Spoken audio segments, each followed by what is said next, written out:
Hello CoCo fans, this is Carlos from the Color Computer Store. Today I'm going to do a quick video on a problem that I sometimes run up against and how to fix it. So on this CoCo here, the screws for the case are all stripped, and so I got this CoCo, and yeah, sure, it had the screws, but basically they were just hanging in there by a thread, and so when we try to screw them back in, they just don't stay in, which is a pain.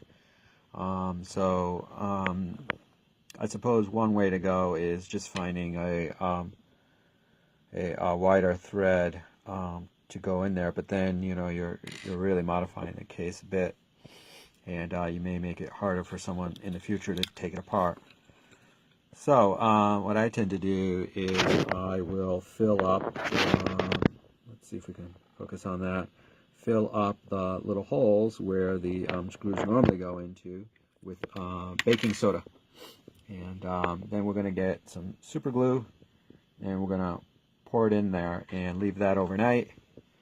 What's going to happen is it's going to create a substance that's really hard and strong, and then tomorrow we will slowly tap into those holes and create new threads so that these screws will stay in the future. And that's it. That's how you go about fixing these case screws. Have a good night. This is Carlos from the Color Computer Store. Thanks.